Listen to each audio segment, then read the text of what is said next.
The Weight of Water by Damien Madden. Weight of Water, Chapter 1, sign on. The docks at dusk smelled of diesel, salt, and fried onions. Malik Carter pulled his jacket tighter and stood in line with the other men, papers folded in his hand. Above the quay, the frigate liner rose in silhouette. She was bigger than anything he had worked before. The foreman ticked names without looking up. Malik handed over his forms, tried not to let the tremor in his fingers show. The job was steady pay, 6 months' contract. After years on casual cargo shifts, that mattered. "Carter, deckhand, you're on sea shift," the foreman said, stamping the paper. "Find the mate, Doyle. He'll show you your rack." The gangway shifted under Malik's boots. He smelled oil and rope, heard the ship's generator throb. For a moment he looked back at the city lights fading, then he stepped aboard. Below deck, steel corridors sweated with condensation, pipes rattled. Doyle met him on a ladder, younger than Malik expected, wiry, freckles across his nose. "Chewing gum," the man gave him a once-over. "Liverpool, yeah?" Doyle asked. Malik nodded. "Bunk's 2 decks down. Don't leave your gear lying around. Eric will tan you for it."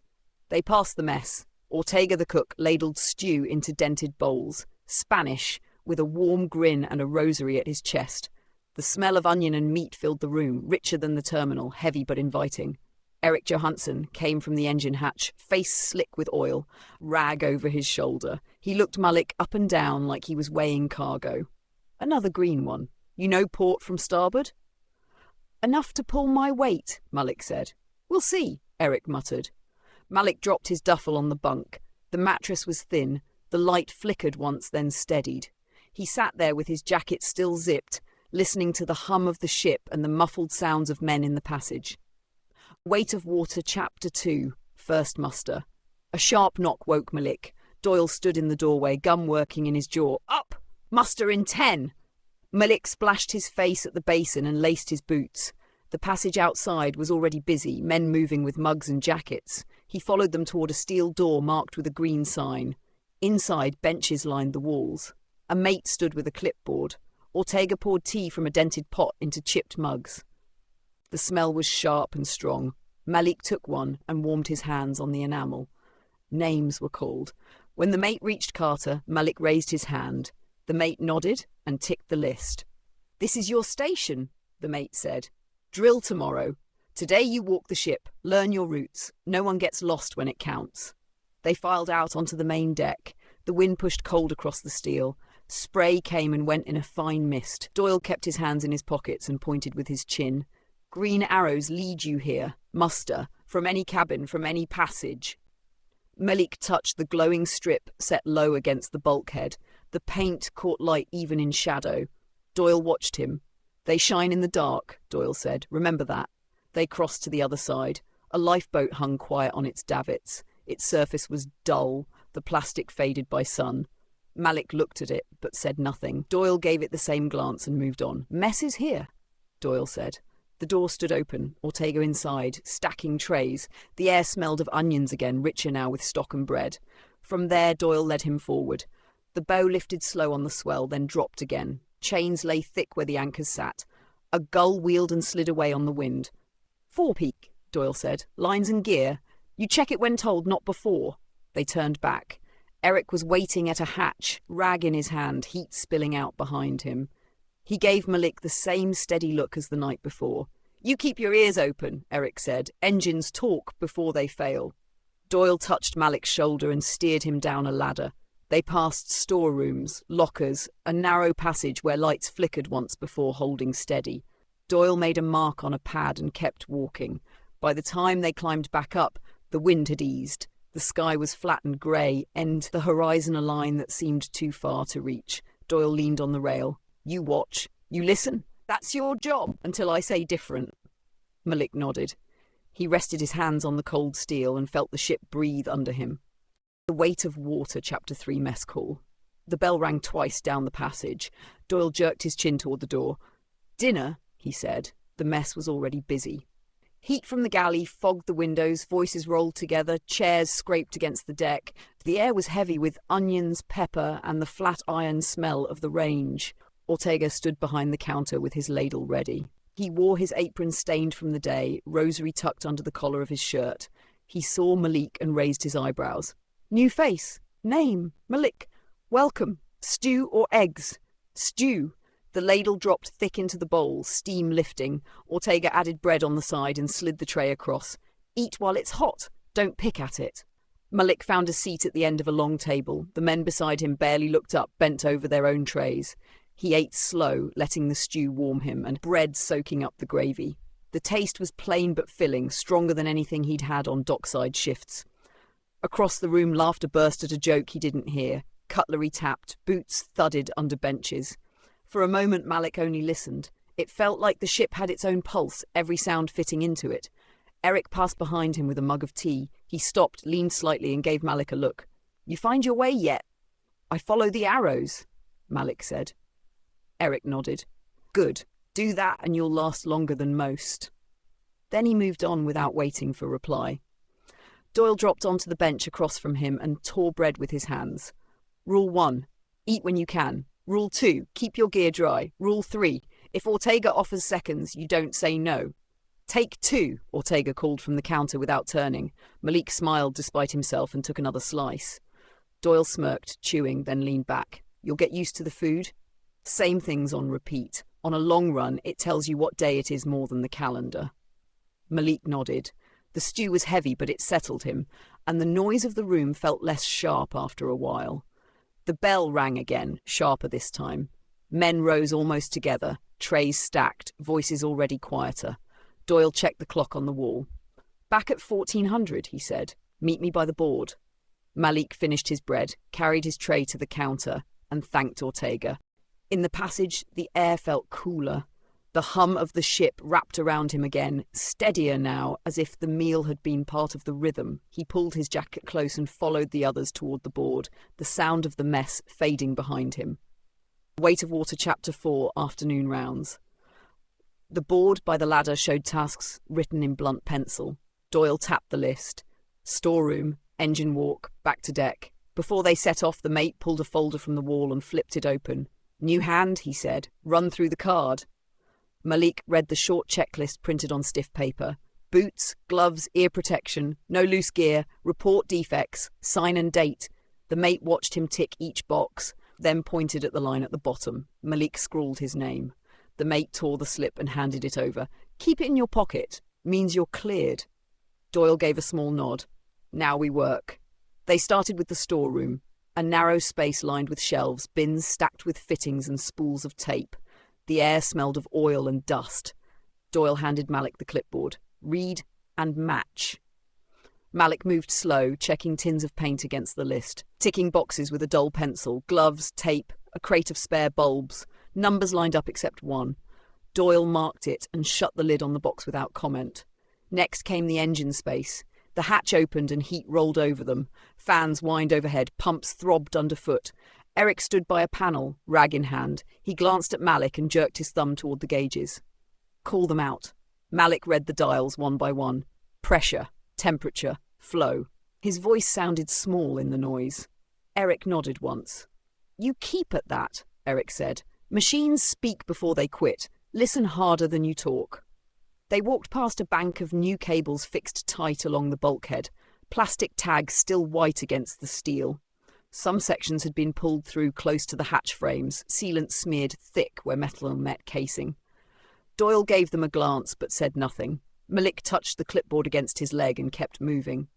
When they climbed back onto the main deck, the air felt clean again.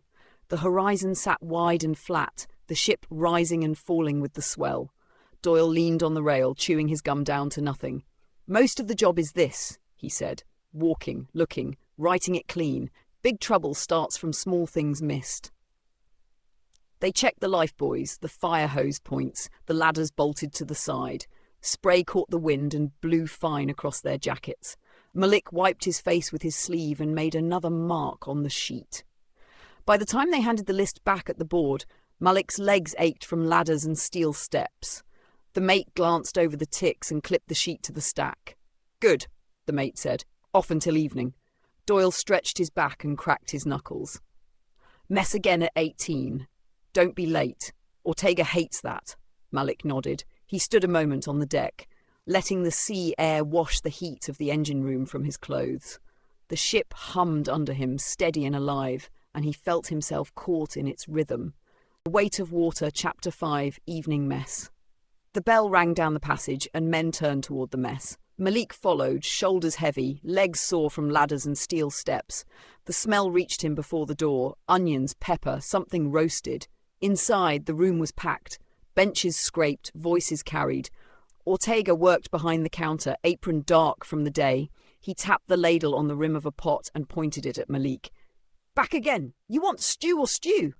The men in line chuckled. Malik smiled faintly and slid his tray forward. Ortega filled the bowl thick, dropped bread on the side and set it down with a nod. "Eat it hot."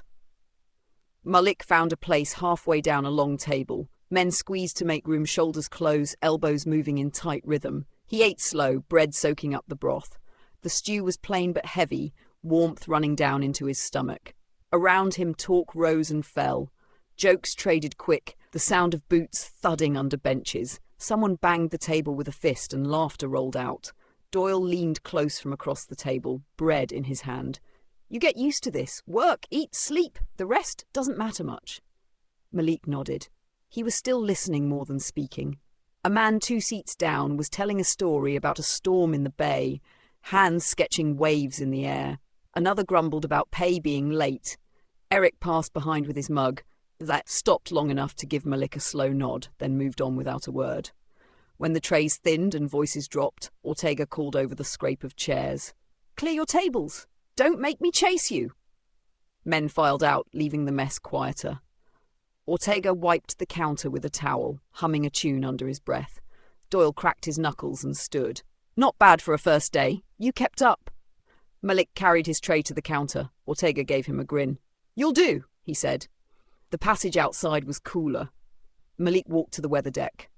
The sky was dark now, horizon blurred. Spray hung in the air, lights from the bridge cutting thin lines across the swell. He leaned on the rail and let the cold sting his face. The sea rose and fell without hurry. The ship moved with it, steady, alive. He stayed until the chill worked through his jacket, then went below. In the cabin, the light flickered once and steadied. The photo of his mother and brother was still in the locker where he had set it. He lay on the thin mattress, boots set neatly under the frame. The hum of the engines filled the space, fans ticking, footsteps fading down the passage. The first day was over. Malik closed his eyes and let the ship carry him into sleep. The Weight of Water, Chapter 6, Morning Routine. The knock came early. Doyle's voice carried through the thin door. "Up. Muster at 6. Malik sat up slow, rubbed his eyes and swung his legs down.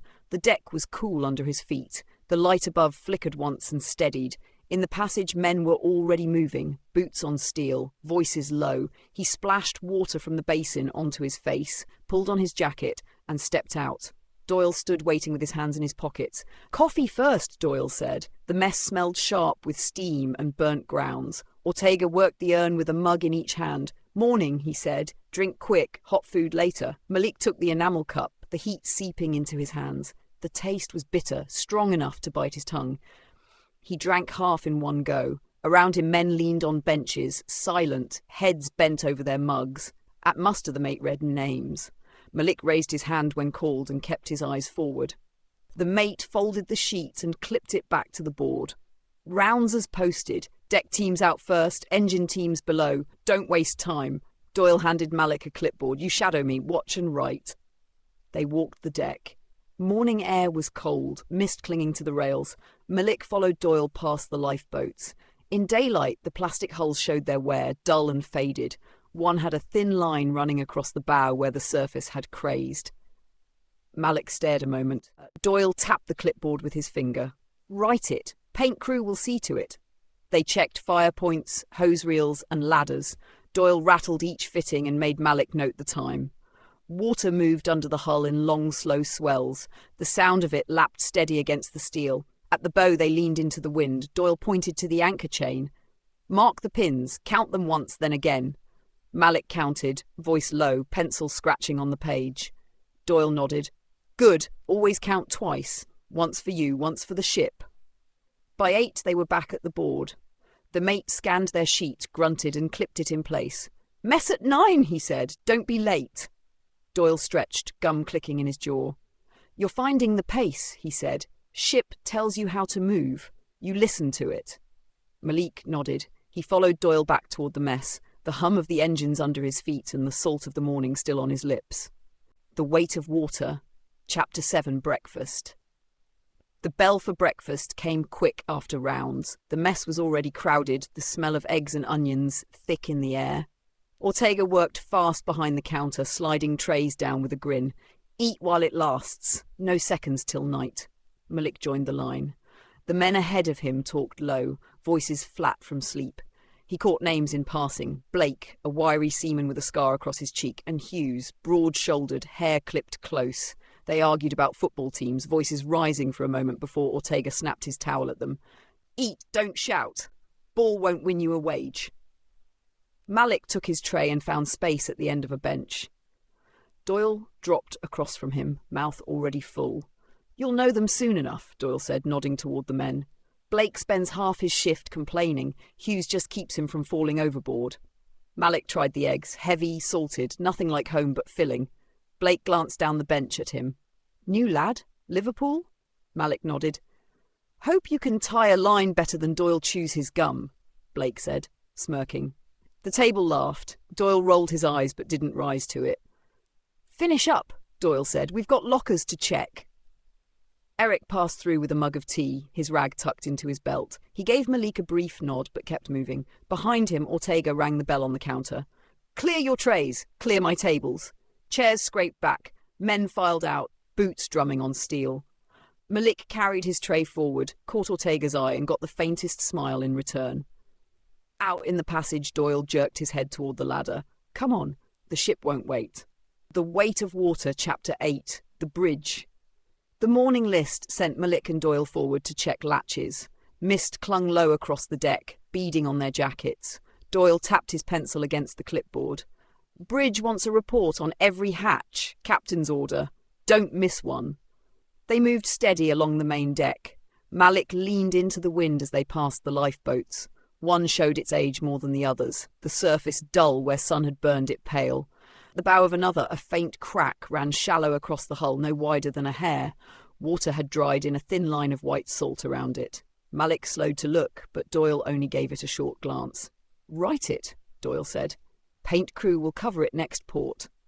Malik marked it down, pencil dragging against damp paper. They checked ladders, hose points, the rails along the bow. Doyle rattled each latch and Malik ticked the boxes. The swell lifted them and dropped them in a slow rhythm. Spray broke across the bow and scattered down the deck in beads. By the time they reached the stern, Doyle's gum had gone flat in his jaw. He folded the paper and tapped it against the rail. "Bridge," he said. "Captain wants eyes on it." They climbed the ladder to the wheelhouse. The air shifted as the door opened, warmer, touched with coffee and paper. The bridge stretched wide, glass windows wrapping the horizon. Charts lay pinned under weights on the central table. A compass lamp glowed faint. A radio murmured in the background, static threading through the voice of another ship far off. Captain Havisham stood with his hands behind his back. His jacket was pressed, shoes polished to a dull shine. His gaze stayed fixed on the sea ahead, not on the men who entered. When he spoke, his voice was quiet, but each word cut sharp. "Condition?" Doyle stepped forward and handed over the sheet. "All hatches secured, sir. One lifeboat noted with surface wear." Havisham read the page without hurry. The room was silent, except for the faint creak of the ship and the low hiss of the radio. His eyes moved once more down the lines before he reached for a pencil. He signed the bottom corner, his handwriting small and square. He set the board back on the table. "Logged. Carry on." Doyle gave a short nod and turned for the door. Malik followed, but glanced back once. The captain had not shifted. He stood rooted in the same place, hands locked behind his back, eyes on the horizon. Malik stepped into the chill outside air again. The sea stretched unbroken in every direction, pale grey under a pale sky. He felt the weight of the captain's stillness linger with him, heavier than the spray on his coat. The Weight of Water, Chapter 9, Lockers. The morning air was still sharp when Doyle led Malik down into the lower passage. The smell changed with each step, from salt and wind to oil and steel. At the end of the corridor, a row of lockers stood tight against the bulkhead, paint flaking around the hinges. Doyle flipped open his pad. Locker checks.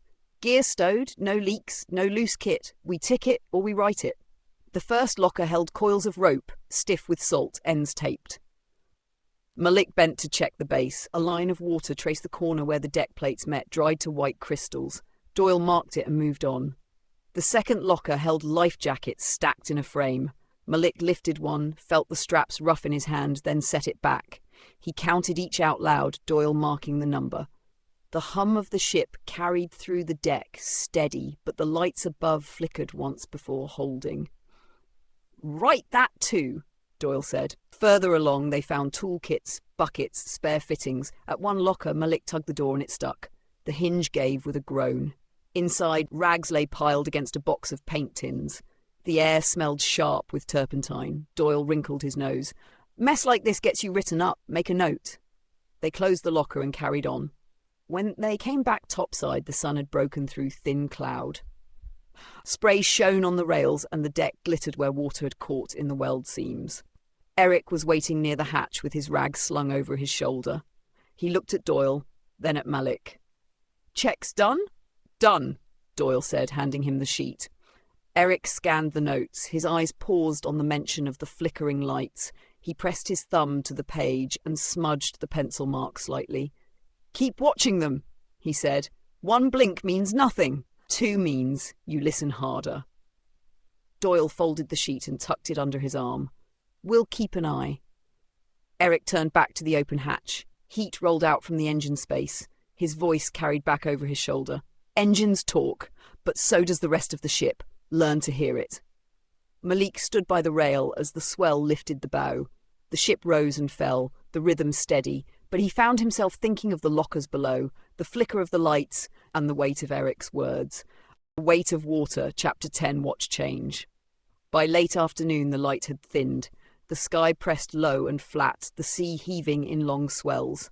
Malik followed Doyle aft for the watch change. Men gathered by the rail, jackets pulled tight, the smell of oil drifting up from the vents. The mate stood with his clipboard, pencil tucked behind his ear. He called names, ticking them off as men stepped forward. Blake and Hughes answered together, trading a joke that earned a shake of the head from the mate. Ortega lingered near the galley door, wiping his hands on a towel, waiting to be sure the list was done before vanishing back to his pots. When Malik's name came, he raised his hand. The mate gave him a brief nod, then looked to Doyle. "Lines and fittings, take him with you." They moved along the stern, checking where the heavy ropes sat coiled. Doyle tugged one, testing the weight, then nodded for Malik to try. The rope was stiff, rough on his palms. Doyle showed him how to loop it, how to keep the slack clear. "Lines don't forgive you if you get lazy. They'll take a finger faster than a blade." They worked in silence for a while, marking fittings, noting a cleat loose against the deck. The sun dipped lower, turning the surface of the water into hammered metal. As they finished, the ship gave a shudder. A deep vibration ran through the deck, a beat heavier than the steady hum Malik had grown used to. He froze, but Doyle only tilted his head, listening. The sound passed, the rhythm steadied again. "Engines talking," Doyle said. "She does that now and then." Malik made the note on the sheet, the pencil lead leaving a faint grey line. When they returned to the mate, he signed the list without looking up. Logged. He shift ends at 2200, mess in 30. Doyle stretched his shoulders. Food, then rest. Tomorrow starts again. Malik walked with him toward the mess. The passage lights flickered once before holding steady. The ship moved beneath them, steady for now, carrying them deeper into the open sea. Weight of Water, Chapter 11, Weather Shift. The next morning broke darker. Wind pressed against the steel as Malik climbed from his bunk, the deck beneath him rolling slow but heavy. In the mess, Ortega served porridge, thick and pale, mugs of tea rattling on trays each time the ship dipped. Men ate quick, bracing with one hand while shoveling with the other. Doyle sat across from Malik, chewing with his jaw tight. "Storm's running west," he said. "We'll feel the edge of it." On deck, the air was colder, spray flying in bursts over the rails. Malik wiped salt from his face and followed Doyle forward. The sky was a deep grey, horizon blurred. Each rise of the bow sent water hammering back across the deck in sheets. Tasks were shorter now. Check latches, clear scuppers, mark the drains. Doyle shouted instructions over the wind. Malik bent low, hands stinging from cold spray as he hauled a line clear of a blocked drain. The sea surged again and water rolled fast along the deck, swirling around his boots before slipping back through the grating. Eric appeared from the engine hatch, coat unbuttoned, rag still in hand. His face was lined and wet with spray, but his eyes stayed steady. "Engines are steady for now," he said, "but the strain's building. Keep notes on every shudder. Don't ignore them." Doyle nodded and tapped his pencil against the pad, droplets running down the page. Malik glanced at the lifeboats as the ship rolled. One shifted in its davits with a groan of metal against metal. The same hairline crack he had seen before caught the water, streaking it white. "Mark it," Doyle said again, shouting to be heard. They worked their way aft, the ship rising and falling harder with each swell. The horizon was gone now, the sky and sea folding into one. The mate came down the passage with his coat drawn tight. "Bridge wants double checks. Report every hatch, every locker. Captain says no mistakes." Malik followed Doyle back below. The lights flickered, steadied, then flickered again, longer this time. The hum of the engines rose, dipped, then found its rhythm once more. The storm had not reached them fully yet, but the ship already felt different underfoot. Heavy. Restless. Carrying something it did not want to hold. Weight of Water, Chapter 12. Double checks. By afternoon, the storm had thickened. Wind pressed harder against the hull, spray striking the portholes in bursts that sounded like thrown gravel. Malik followed Doyle below, the clipboard already damp from the air. Lights buzzed above, swaying faintly as the ship rolled. They started with the cargo bay doors. Doyle rattled the wheels one by one, leaning in to listen as the metal shuddered against its seals. Malik crouched low, torch beam cutting across the joints. No water yet, but condensation slicked the rim. He wrote it down, pencil point digging into the paper. The forward hold was next. The hatch groaned as Doyle spun it open. Cold air rushed out, smelling of wet rope and tar. Inside, pallets shifted against their lashings with each roll of the ship. Doyle tugged at the straps, checked knots, then jerked his chin for Malik to mark them secure. As they moved deeper, Malik heard it. A low grinding that rose and fell with the swell, a long scrape that seemed to come from the steel itself. He stopped, head turned. "You hear that?" Doyle listened a moment. The sound came again, faint but steady, like a weight shifting where no weight should. He shook his head. "Steel talks in weather, don't start chasing ghosts." But Malik made the note anyway, the line pressed hard into the sheet. Back in the passage, the air grew warmer with the tang of diesel. Eric waited by the engine hatch, rag twisting in his hands. He pointed toward the new cable runs along the bulkhead. The sealant smeared, there was wet, pale streaks glistening where the storm had forced spray through. "See it?" he asked. Malik nodded. Drops clung to the casing. Eric's jaw tightened. "Water finds paths, always." He signed the board and handed it back, then disappeared down into the noise. By evening the mess was quiet. Men ate quick, spoons rattling in bowls, voices hushed under the roar of wind outside. Ortega moved between trays, ladle steady but face lined with strain. No one asked for seconds. Doyle leaned close to Malik across the table. "You feel it?" "The ship," Doyle nodded. "Different weight, like she's holding her breath." Later, Malik stepped onto the deck, rain slashed sideways, the lifeboats groaning on their davits as the ship pitched. The cracked one shuddered with every rise of the swell, the mark at its bow glistening white. He gripped the rail until his fingers ached, the storm pressing cold against his face. Beneath it all, he thought he could still hear the sound from the hold, that deep grinding buried in the steel, as though the ship itself was straining to keep shape. The Weight of Water, Chapter 13. The hold night carried no calm. Wind howled through the rigging, rain thrashed across the deck, and every swell landed heavy against the hull. Malik moved after Doyle, boots slipping on the wet steps as they went down toward the forward hold. The storm had driven the captain to order another inspection, every bay checked before dark, fully closed in. The air below was close and sour. Rust streaked the bulkhead seams, and ropes creaked as the cargo shifted under strain. Doyle swung his torch in a slow arc, the beam flashing over barrels lashed with chain and pallets wrapped in torn canvas. "Count them," he said. Malik counted slow, voice flat against the noise of the sea outside. He pressed his hand to one drum. The steel was cold, vibrating faintly, like a bell struck from somewhere deep. He pulled back quick and jotted the number on the sheet. At the far end, Doyle crouched by the bay doors. He ran his hand along the bottom seal, water seeping in thin as a thread before pooling on the deck in a shallow line. He swore under his breath. "Mark it! Pumps'll keep up, but log it!" Malik bent lower. The water glittered in the torchlight more than he expected from a leak so fine. The grinding he had heard before rolled again, longer this time, a groan that seemed to shiver through the plates. "You hear it now?" he asked. Doyle straightened, torch beam jerking across the steel. The sound came once more, deep and rough, then faded back into the storm's roar. He exhaled through his teeth. "Write it. Eric will want to know." They sealed the hatch and made their way aft. Each step echoed hollow, the deck flexing just enough to feel. When they reached the passage, Eric was already waiting, shoulders dark with oil. Doyle handed over the sheet, the pencil marks smudged from rain. Eric read it in silence. His thumb lingered on the line about the grinding. For a moment he said nothing, then folded the paper. "I'll log it," he said. "Keep this between us for now. No panic." Malik glanced at Doyle, who gave him a quick shake of the head. The message was clear. Don't argue. Back in the mess, Ortega served what was left of the stew, his ladle slower than usual. Men ate without talk, listening to the ship creak around them. The storm drove against the hull in hard bursts, and somewhere deep below the faint sound of metal straining carried on, too low for anyone else to notice. Malik ate his bread in silence. The weight of it lodged in his chest more than his stomach. The Weight of Water, Chapter 14, The First Fault.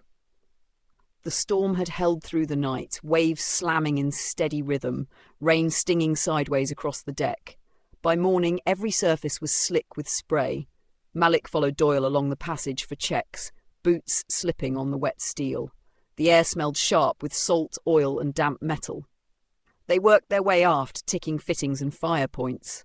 Doyle tapped his pencil against the board, squinting at the dripping walls. "Keep it clean," he muttered. "Captain wants nothing missed." At the stairwell, the lights above them flickered, once then again before burning steady. Malik frowned. "They did that yesterday too." Doyle shrugged. "Ship's old. Wires sweat in weather." But when they reached the next deck, the same thing happened. Every bulb in the passage dimmed together, buzzing low before snapping back bright. Malik caught the sound of water moving somewhere behind the bulkhead, a faint slosh that didn't match the roll of the sea. He hesitated, listening. Doyle nudged him forward. "Come on, don't start hearing things." In the engine space, Eric leaned against the panel, rag twisting in his fist. He studied the gauges, lips pressed tight. Malik saw the needles jump, pressure rising then dropping, numbers refusing to settle. Eric grunted. "Old kit don't like storms. Pumps will hold." The ship gave a sudden shiver, steel plates knocking faint against each other.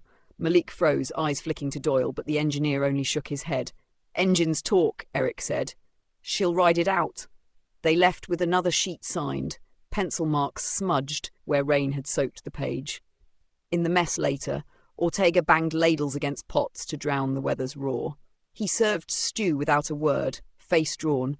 Men ate with shoulders hunched, boots braced against the floor as the ship pitched. Blake muttered from down the table. "Feels heavier than last run." Hughes jabbed him with an elbow. "Shut it!" Malik looked at Doyle, but Doyle only chewed his bread, eyes fixed on the table. The storm pressed harder on the hull, every wave sounding thicker, duller, like the sea was striking something softer than steel. When Malik stepped back into the passage, the lights flickered once more. This time the glow held longer in the dim, as if fighting itself before steadying again. He touched the bulkhead with his palm. It felt colder than before, and deep inside the steel he thought he heard the faint rush of water, moving where no one had said it could. The Weight of Water, Chapter 15, Pumps and Pressure. By noon, the storm had worsened, sheets of rain hammering the deck, the bow rising and falling with long, punishing rhythm. In the mess, Ortega stood at the counter, arms folded, face set like stone. He lifted the lid from a tray with no ceremony. "Corned beef hash," he said. "Don't complain, there's plenty." The smell was flat and greasy, a mix of tinned meat and overcooked potatoes. Malik carried his tray to the bench and tried a forkful. It sat heavy in his mouth, too salty, leaving him thirsty. Men ate quick, heads bent, no one asking for more. Doyle finished his plate in silence, chewing hard. When the bell rang, they cleared their trays. Ortega stacked them without a word, wiping the counter with a slow swipe of his towel. Malik caught the faintest grin from him, tired but steady. It was the only warmth in the room. Back on deck, the wind tore at their jackets. The captain himself appeared at the bridge wing, coat buttoned high, cap pulled low against the spray. His voice carried above the storm, sharp and measured. All watertight doors to deck are to remain sealed until further notice. Keep the ship tight. No excuses. Doyle nodded, tugged Malik by the sleeve and led him below. The lower passages were hot and close, the air thick with fuel and damp. Pumps thudded somewhere deep, a steady hammering beneath their feet. Malik felt each beat in his ribs. At the gauge board, Eric leaned close, watching the needles twitch. One gauge showed pressure high, another low, both sliding back and forth with each surge of the hull. He slapped the panel with the flat of his hand. The needles steadied, but not by much. "They fitted this gear too fast," Eric muttered. "One storm and it rattles loose." Malik wiped his hand across the bulkhead. Moisture clung slick to the paint. He remembered Eric's warning. Water finds paths. Further down, Doyle checked the scuppers. A shallow pool had gathered by the hatch sill, dark water spreading slow, thin as paper. He tapped the board with his pencil. "Mark it." Malik bent to write, the vibration of the pumps running through his hand as he pressed the line into the paper. Behind him, the ship groaned again, a long scrape through the steel that made the hairs on his neck rise. Doyle straightened, jaw tight. "She's working harder than she should." Eric heard it too. His voice carried from the shadows of the engine space. "Engines can fight the storm, but if she's taking weight where she shouldn't..." He left the rest unsaid, the sound of the pumps filling the silence in his place. The Weight of Water, Chapter 16, strange weight. Wind battered the hull in steady blows, the kind that rattled every fitting and made the deck plates hum. Malik followed Doyle down into another set of compartments, clipboard pressed flat against his chest to keep it dry from the drip of condensation above. They started in the lamp store, rows of spare bulbs and wiring stacked in crates. A bulb had rolled free and smashed, glass scattered across the deck. Doyle swept it into a corner with his boot. "Write it as loss," he said. Next was the rope locker. Coils sagged heavy on their hooks, wet through, ends dark with salt. Malik ran his hand along the bulkhead. The steel was slick, damp running down in thin lines. He frowned but marked the ropes secure. At the next junction, Doyle spun a hatch closed. The wheel turned slow, stiff under his hands. Malik shone his torch along the sill. A faint line of water gleamed where metal met metal.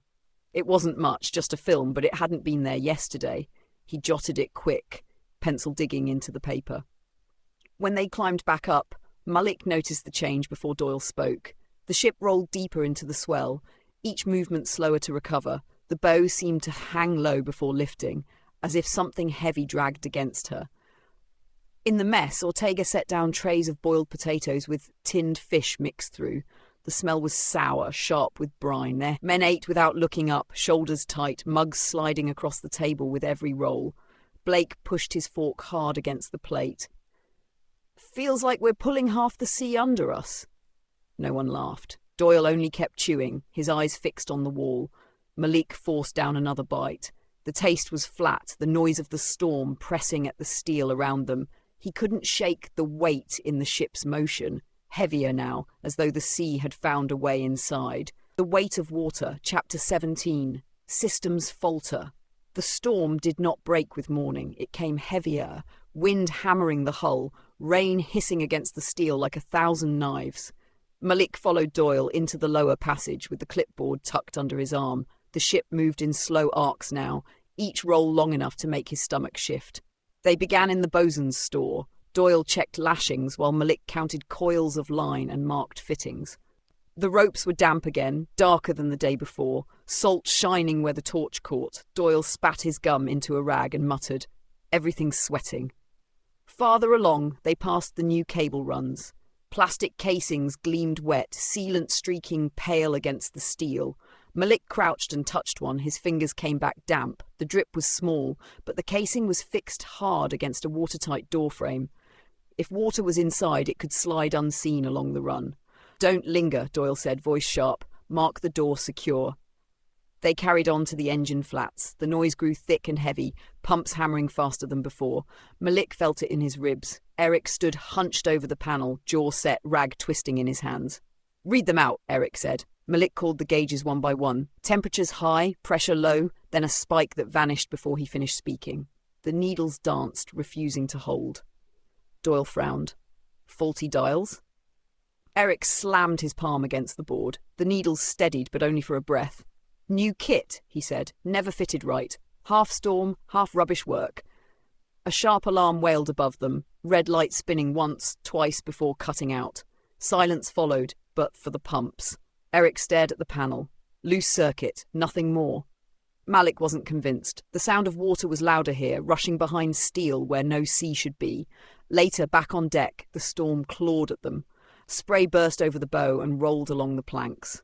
Malik braced against the rail. The ship felt slow, heavy, bow lifting late after each fall. In the mess, Ortega served tinned beans with hard bread. The smell sour, the bread cracked at the crust. Men ate with little talk. Blake tried a joke about the food, but no one laughed. The storm drowned everything, the walls shuddering with each wave. As trays were cleared, the lights dipped, dimmed almost black. Then came back with a buzz. A man cursed under his breath.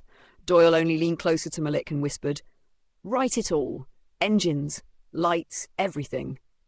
Malik nodded, pencil scratching hard across the paper. The ship trembled beneath him, and he could not tell if it was storm or steel coming undone. The Weight of Water, Chapter 18, Cheap Talk. The storm had eased just enough to give the ship a slower roll, but the air inside was still damp and close. Malik carried the clipboard as Doyle led him through the mid-deck passage, both men bracing against the sway. Pipes rattled overhead and condensation dripped steady from the joins, pattering onto the deck plates like a slow leak. They stopped at the tool store first. Doyle swung the door wide and checked the racks. Hammers and wrenches clanged faintly against each other, every sound amplified by the ship's motion. Malik counted them off, pencil scratching as he logged each one. A bucket had toppled in the corner.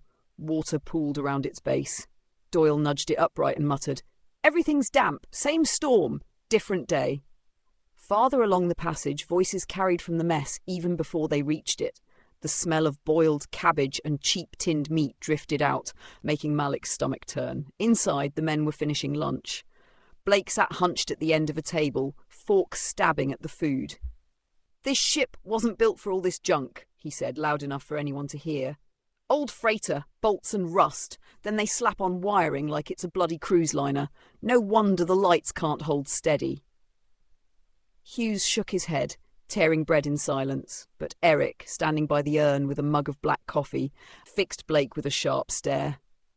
"Enough. The brace makes her steadier than she ever was. Cables keep men alive. Better gear, better comms. You want to go back to lamps and dead gauges?" Blake didn't back down.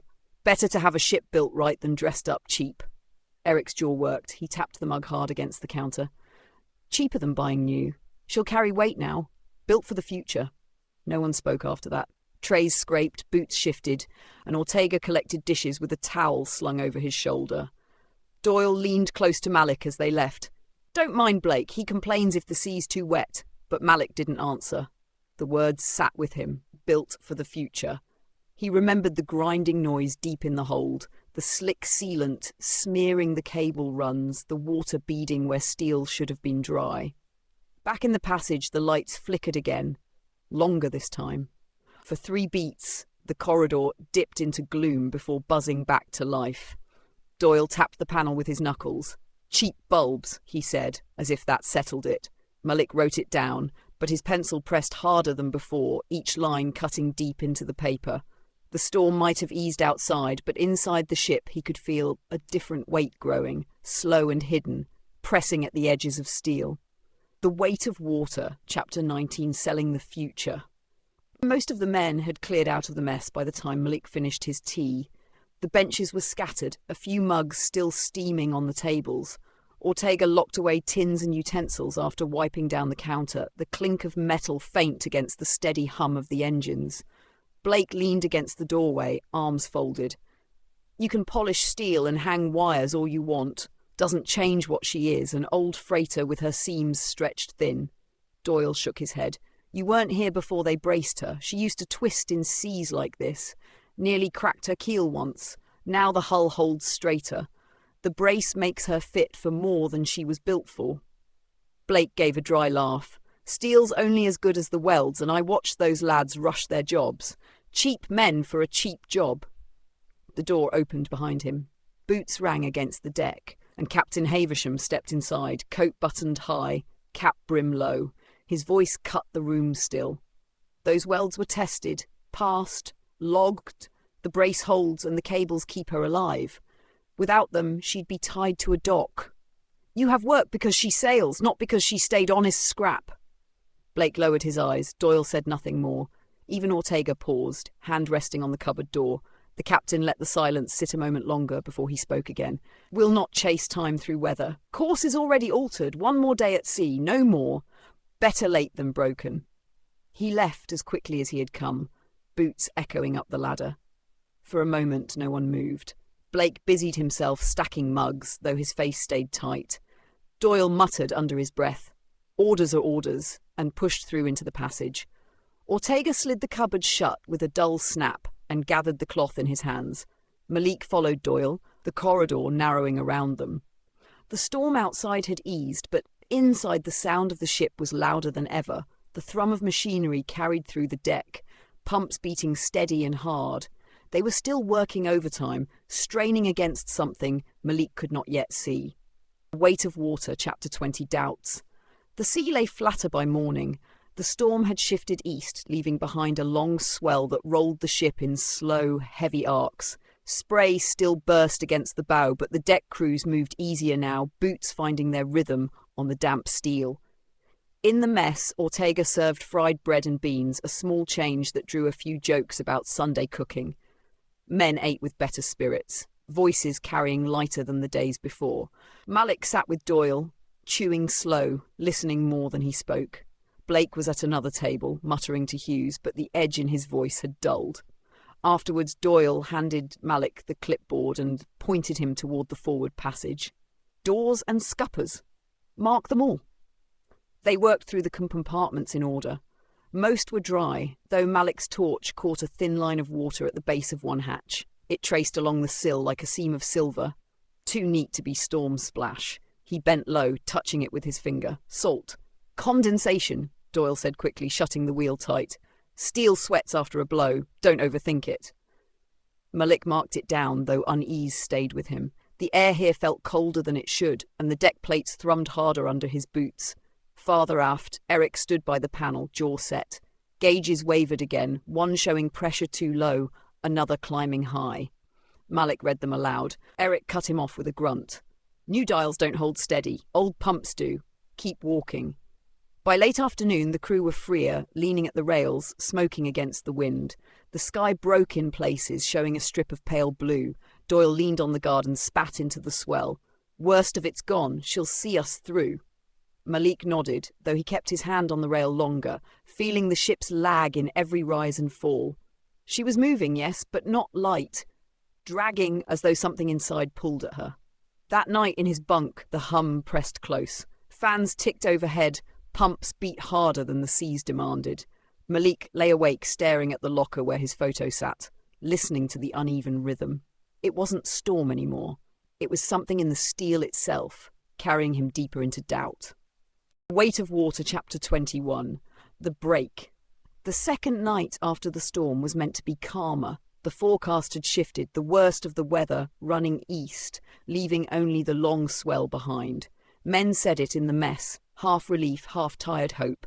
Malik heard it in their voices, but his stomach would not settle. The ship felt heavy, like she was dragging her shadow through the sea. He woke with a jolt before dawn, the kind that comes from steel moving in a way it should not. The bunk frame shuddered, the lamp above his head swayed on its hook. From the passage came the sound of boots and raised voices. Malik sat up, pulling his jacket close, and stepped into the corridor. Doyle was already there, clipboard tucked under his arm, face tight. Engines kicked twice, he said. Something shifted aft. Come on. They moved fast down the ladder. The air was close, hotter than it should be. In the engine flats, Eric was bent over the panel, rag in his hand, sweat running through the grime on his face. The gauges swung wild, one needle hard against the stop, another dropping to nothing. "Storm's past," Eric muttered, not looking up. "She should be easing, but the pumps are biting harder. Doesn't make sense." Malik bent to look along the deck plates. Water seeped slow at the edge, pooling around the bolts that fixed the grating. It was shallow, only enough to wet his glove, but it had not been there yesterday. "Storm water," Doyle said quickly, though his eyes flicked to Eric. Eric didn't answer. He slammed his hand against the gauge, the needle twitching back toward center. "Always lies." But his jaw was set hard. A bell rang 3 times through the ship, sharp and urgent. Men came running, Ortega among them with his apron still tied, Blake and Hughes behind him. The mate shouted down the passage. "Hold 4, reporting water. 2 feet and rising, pumps already on." Doyle swore under his breath. Malik felt the ship stagger as another swell lifted her bow. It wasn't the sea outside, it was something in her belly dragging her down. They ran forward, boots hammering on steel. The hatch to hold 4 was already sealed, water thudding against it from the other side. Malik pressed his hand flat to the metal. It was cold, vibrating with the weight behind it. The mate barked orders. "Keep it shut! We don't open for a puddle! Pumps will clear it!" But the sound was not a puddle. It was the rush of water filling space, pouring faster than any pump could hope to shift. The wheel juddered in its housing, tiny bursts of spray hissing out around the seal. Doyle dragged Malik back a step. Above them, the lights dimmed, not a flicker this time, but a long fade, buzzing low until they steadied again. Ortega crossed himself under his breath. Blake cursed and looked at the deck as though words might help. Captain Havisham appeared at the head of the ladder, coat buttoned though the air was hot as an oven. His voice carried down. "Keep all doors sealed. She's built for this. Pumps will run until she's clear." Men nodded, because what else was there to do? Orders were orders. But Malik could see it in Eric's face, in Doyle's tight jaw. The water was not coming from the deck, not slipping through loose seals, as the captain believed. It was somewhere deeper, somewhere no order could reach. Hours dragged. They moved between stations, checking doors, marking levels, reading panels that made no sense. The water was never in one place for long, a trickle by a hatch here, a pool by the cable run there. It was as though the ship herself was bleeding slowly, filling from veins no one could see. By evening, the roll had worsened. Malik stood at the rail, the horizon tilting too slow, the bow lifting late after each fall.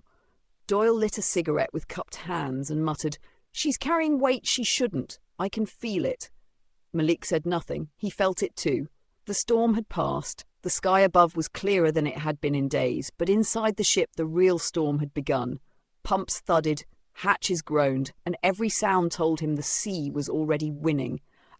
The Weight of Water, Chapter 22, False Fixes. The pumps hammered all through the morning, their beat carrying up through the deck like a second heartbeat.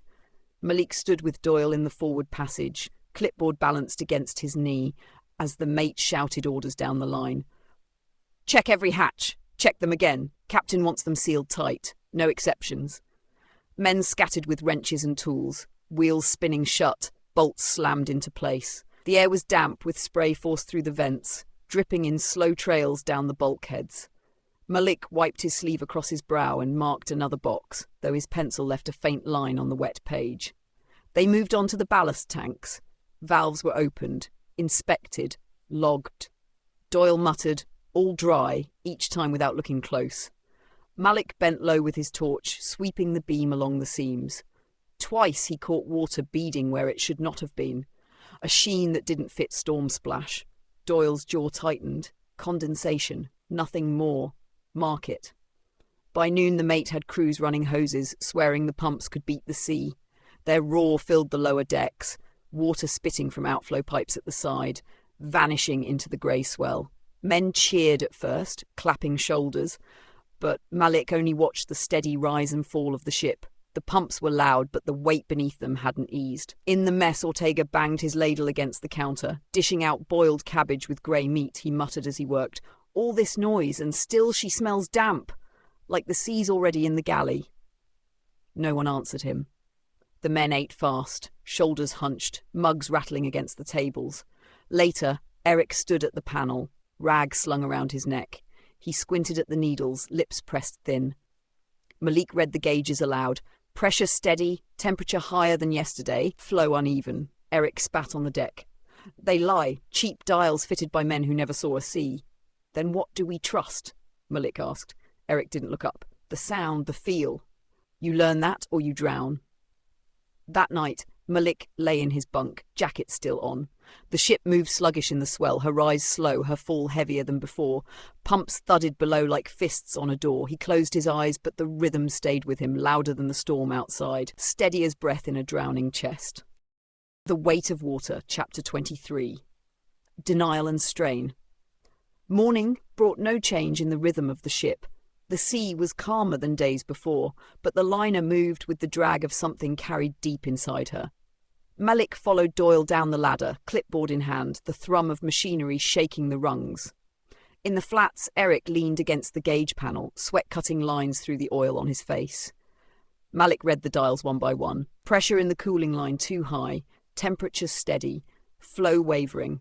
At the fuel pump, the needle sat lower than the day before, sluggish in its climb. Pressure's dropping, Malik said. Eric grunted. Pumps are working harder, fuel lines bleeding somewhere. Not enough to stop us, but it's wrong. Doyle tapped the clipboard with his pencil.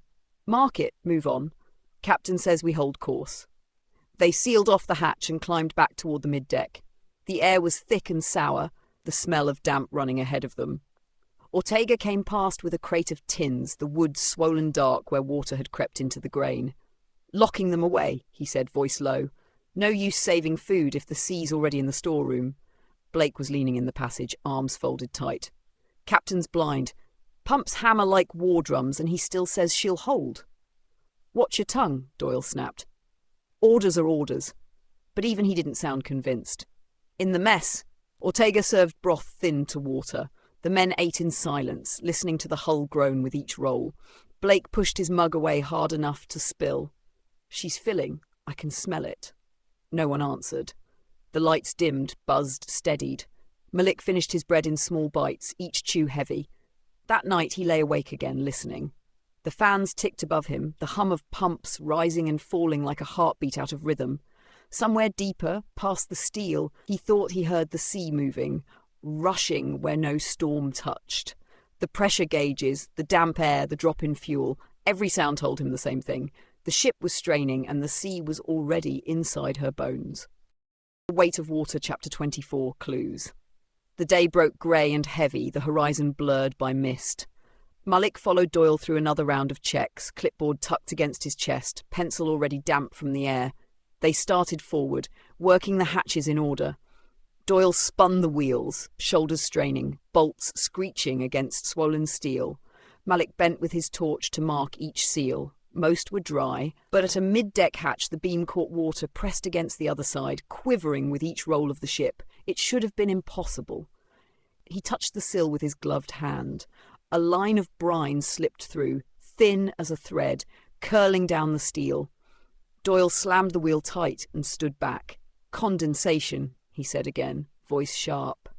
Malik didn't move. Condensation doesn't rise. Doyle's jaw worked. He tapped the clipboard with his pencil. Write it. Move on. They passed the cable runs next, the new white casings streaked dark with moisture. Malik ran his torch along the seams and saw the water bead where the casing met the bulkhead. He swallowed, wrote nothing, and followed Doyle up the ladder. In the mess, Ortega served boiled potatoes, slick with oil. He locked tins away between servings, snapping the cupboard doors hard. Doesn't matter if it's dry in here, he muttered. The sea's already at the table. Blake gave a short, bitter laugh. Captain says she'll steady. If this is steady, I'll take sinking fast. Hughes told him to shut his mouth, but no one laughed, no one argued. The only sound was boots thudding against the deck and the faint groan of the hull under strain. That evening, Malik stood at the rail with Doyle. Smoke curled from Doyle's cigarette, torn apart by the wind. The sky was clearing, pale light breaking in streaks through the mist. To anyone else it looked like hope. Malik kept his hand on the rail. The ship rose, then fell, slower than she should, dragging against some unseen weight. In his chest he felt it again, not storm, not swell, but water moving where it had no right to be. Weight of Water, Chapter 25, Realization, Brewing. By morning, the ship carried herself lower, her rise sluggish in the swell. Malik woke to the uneven thud of the pumps, louder than the sea itself, and the faint creak of bunks shifting under their own weight. Doyle shoved the clipboard into his hands after breakfast. Rounds again. Captain wants fresh eyes on every mark. The passages smelled wrong now, less of oil and paint, more of salt left too long on metal. Malik bent with his torch at each hatch, watching beads form along the sill lines. Some were fresh, clear, running fast enough to drip. At the engine flats, Eric leaned hard on the panel, jaws set, rag twisting in his hands. Malik read the gauges, pressure steady, temperature climbing, flow uneven. At the fuel pump, the needle sagged lower still. "Down again," Malik said. Eric's voice was flat. "She's burning harder to keep the water out. More load on the line, more strain everywhere else." Blake appeared in the doorway, arms folded, voice sharp. "And still we pretend this is a storm's fault? You want truth? It's those upgrades. Brace bending her spine, cables leaking like veins. She's filling herself from the inside." Doyle turned on him. "Shut it. Pumps are running. Doors are sealed. Captain says she'll hold." Blake barked a laugh. "Captain's words don't keep steel afloat." The argument ended only when Ortega clanged his ladle in the mess. He served thin broth, slices of bread that crumbled at the edges. He didn't look up when Malik took his tray. "Eat fast. Damp's in the storeroom now. Half the tins swollen." Voices in the mess were low, men eating more from duty than hunger. Blake muttered to Hughes. Ortega wiped his counter twice as long as needed. Doyle chewed in silence, jaw tight. When the trays were cleared, Malik stood by the rail again. The horizon was calm, but the ship rolled heavier than before, her fall into each trough dragging, reluctant. He pressed his palm to the steel. The vibration throbbed uneven, like a heartbeat gone wrong. Every sign pointed the same way. Not storm, not bad luck. The sea was already inside, and no pump or seal could change it. The Weight of Water, Chapter 26. The Brace and the Delay. The sound came sudden, like steel torn by a giant hand. A crack shot through the hull, and the whole ship seemed to pause before groaning back into motion. Malik dropped his pencil. Doyle's boots froze mid-step. From deep below, the vibration carried up through the ladders, heavy and uneven. They found Eric in the engine flats with his torch pressed to the bulkhead. He held his palm flat to the steel, head bent as if listening for a voice. Malik and Doyle joined him, the deck shivering faintly under their boots.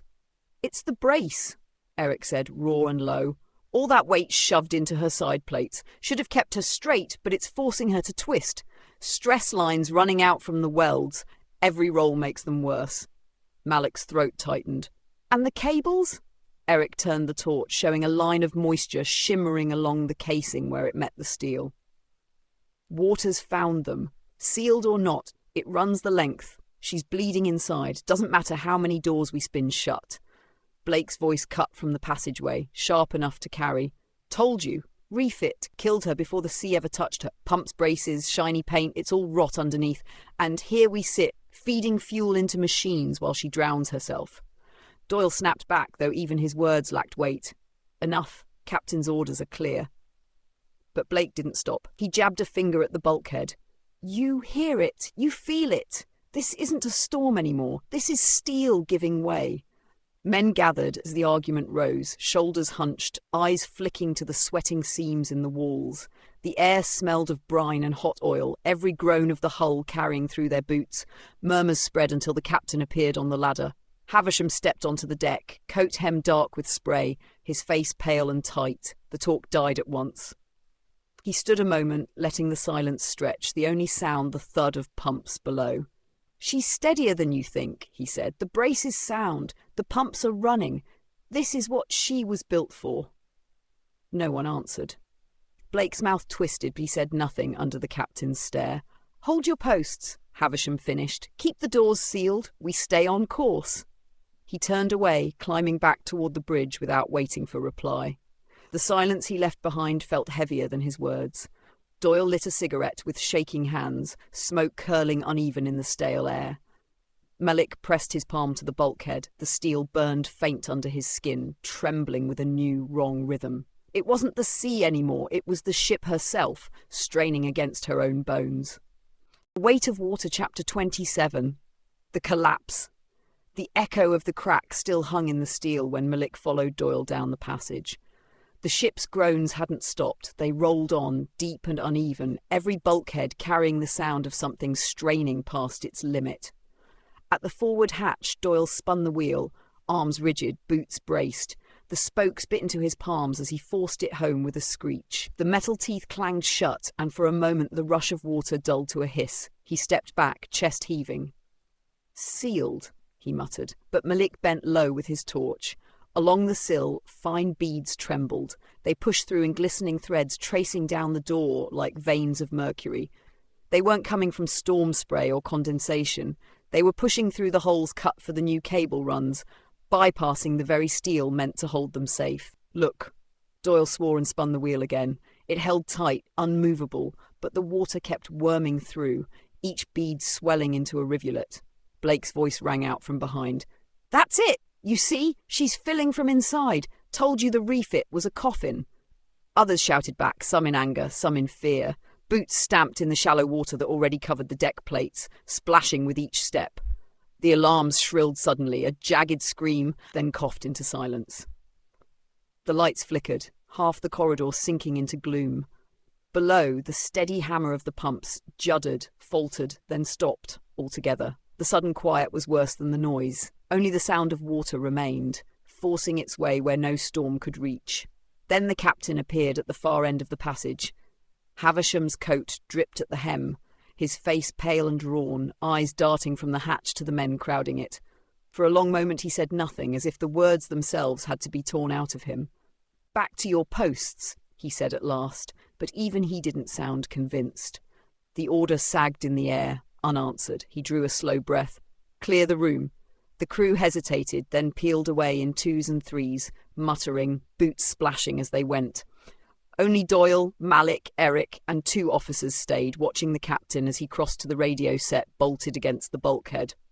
The upgrade gleamed newer than the rest of the ship, its dials bright against the old steel. Havisham gripped the microphone tight, thumb on the switch. "This is the frigate liner." His voice wavered as static roared back at him. He adjusted the dial, tried again, but the line gave nothing. The speaker hissed thin and empty, carrying only his own breath. "Range should reach the coast," one officer muttered. "That was the point of—" "Dead?" Havisham cut him off. He let the mic fall, shoulders sinking. The fight seemed to drain out of him all at once. "She's finished. The sea's already inside her bones." For a moment no one spoke. The groan of the hull swelled again, louder, a sound like metal teeth grinding. Finally the captain straightened, voice low but steady. "Send it by key. SOS. While we still have power." The operator slid into the seat and began tapping, dots and dashes echoing sharp and frantic into the dark. The sound was brittle against the rush of water. A thin cry carried nowhere. Havisham pressed one hand to the wall, eyes shut. "God forgive me," he said, more to himself than the men. Malik laid his own palm against the bulkhead. The steel burned faint under his skin, trembling not with storm but with the weight of water filling her from the inside. The key tapped on, then stuttered into silence. No reply came. Weight of Water, Chapter 28, Abandoned Ship. The SOS tapped into silence, no answer ever coming back. The ship groaned again, a long tearing cry from deep within her bones. The deck lurched and water burst through vents in sudden sprays, filling the passage with the stink of brine and rust. Then came the words no man wanted to hear. "Abandon ship!" The order tore down the corridors, picked up in every mouth, turned to shouts and panic. Boots thundered through water that now reached ankle height. Doors slammed, men shoved past each other, their voices high with fear. Malik clutched the rail, following Doyle through the crush with Ortega at his shoulder and Eric bringing up the rear. They climbed into the open air, the wind slamming them sideways, rain sharp against their faces. The deck was chaos. Men fought the davits, ropes tangled, wheels screaming. One boat already swung half free, lines slipping unevenly. The hull hit the side of the liner with a crack, split along an old seam. Water poured in before it reached the sea, dragging men down with it. The wreckage vanished into black water, voices silenced beneath the swell. Another crew wrestled their boat into the waves. It landed hard, rocking dangerously. For a moment it looked to float. Then a hairline crack spread like lightning across its base. water gushing in through the rotten seam. Men screamed as it dipped bow first, their bodies flung into the freezing swell. Malik saw one arm rise above the waves before the sea took it down. "Here!" Doyle shouted, forcing his way through. The last usable boat clung to its davits. Ropes squealed, but held. Eric wrenched the wheel with both hands, muscles straining, teeth bared. Malik and Ortega heaved at the lines, knuckles raw, fighting every gust of wind. The boat jerked, dropped unevenly, then steadied. Waves slammed its side as it hit the surface, rocking near to capsize. Doyle shoved Malik in first, Ortega following. Then Eric throwing himself down at the last second, his rag still clutched in one hand. 4 men in the dark, gripping the edges, drenched and gasping. Behind them the frigate liner gave her last. Her bow dipped hard, the stern rising high into the storm. Steel ripped with a sound like thunder, bulkheads buckling one after another. Windows burst in sprays of glass. Lights flickered desperately, then failed, leaving only black. The ship hung a moment, frozen in her death throes. Then she slid under. The sea boiled white around her stern as it vanished, a pull that dragged wreckage and men screaming down with it. When the water closed, nothing was left but foam and fragments. The lifeboat rocked in the swell, lifted and dropped by waves that seemed intent on taking it too. Malik stared at the dark where the liner had been, the echo of tearing steel still inside his chest. Ortega crossed himself in silence. Doyle said nothing, eyes fixed on the horizon. Eric sat hunched, soaked through, his breath ragged in the spray. 4 men adrift, their ship gone, the night vast and merciless around them. Weight of Water, Chapter 29, Survivors. The lifeboat rose and fell in the dark, each swell lifting them too high before dropping them into a hollow of black water. Spray slapped their faces, salt stung their eyes, and the cold bit deeper with every hour. Malik gripped the gunwale until his hands cramped. Doyle sat at the bow, shoulders hunched, jaw locked tight. Ortega prayed softly, his voice thin against the wind, the beads of his rosary slipping from his fingers. At the stern, Eric slumped low, rag still clutched in his hand, his breath uneven. Time dragged. The waves hammered them, water pooled in the bottom, and Doyle scooped it out with his palms. His teeth chattered when he spoke. She went too fast. No one answered. The sea gave them nothing but its endless rise and fall. Eric's strength ebbed with the night. His head dropped forward, his coughs weaker each time. Doyle pulled him upright, muttering, "Don't let him slip." And Malik steadied him, though the weight grew heavier with every swell. By dawn, the horizon bled grey. The light showed Eric's skin slack and pale, his chest no longer moving. Doyle stared, then let out a low breath. "He's gone." Ortega crossed himself, whispering a prayer through cracked lips. They left Eric where he lay, the body resting in the stern, carried with them, because none of them had the strength to do otherwise. The day crawled on. The sun was flat and cold, the swell no kinder. Malik drifted in and out, his head heavy, the roar of the sea mixing with the tick of memory. Ortega prayed louder now. Doyle sat silent, both of them hollow-eyed. Late in the afternoon, Doyle stirred and pointed. "There," he rasped. Malik forced his eyes open. At first he saw only haze. Then a shape broke against the horizon, low, sharp, steady against the swell. A patrol vessel, its navigation lights blinking faint in the daylight. "Rescue." The 3 men said nothing, only stared, hollowed by cold and exhaustion as the vessel grew closer. At the stern, Eric lay still, water pooling at his boots, carried with them toward a shore he would never see. Weight of Water, Chapter 30, The Hearing. Weeks later, the sea was far behind them, but Malik still felt it in his bones, the endless rise and fall, the cold that never left. Now it was the scrape of chairs, the shuffle of papers, the weight of questions. The inquiry sat in a tall room lined with polished wood, the air dry and sharp after months of salt. Officers in dark suits leaned over their notes, a panel of faces drawn into frowns. Doyle sat at Malik's side, Ortega on the other, all of them thinner than they had been, their skin still carrying the hollow look of survivors. The chairman spoke first, voice clipped. "State your name." "Malik Carter." "Deckhand." "And your service on the liner." "Signed on in port." "Sea shift." "First voyage." The questions came steady, cold. "When did you hear the crack? Who gave the order to close the doors? How fast did the water rise?" Malik answered each one as best he could, his voice flat. stripped of anything extra. He remembered the sound of pumps hammering too long, the way water traced around sealed doors, the dead radio, the panic when the lifeboats failed. Doyle was sharper, his jaw tight, his answers edged. The brace failed. Welds on old steel. You can't stretch an old hull and expect her to hold. Ortega leaned forward when his turn came. His voice was quiet, but it carried. We prayed because we had no tools left. The ship was already gone when they called her modern. Murmurs rippled across the room. The chairman silenced them with a tap of his pen. He turned to the stack of reports, photographs of twisted steel, records of the refit, accounts of welders paid by the hour, corners cut, pages shuffled, then settled. The evidence is clear, he said at last. The upgrades were not sound. The brace transferred stress into weakened plates. Cable runs compromised watertight seals.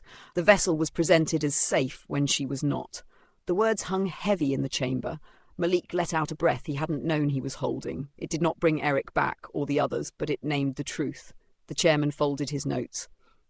This hearing concludes. Further actions will be taken. Chairs scraped back. Men in suits left the table. Doyle rubbed his eyes with his fists. Ortega bowed his head. Malik stood slow, his legs stiff, and walked toward the light spilling through the tall windows. Outside was the sound of traffic, the world moving as if nothing had happened. He closed his eyes, and still the sea moved under him. The rhythm of pumps, the groan of steel, the weight of water that had carried them almost to the end.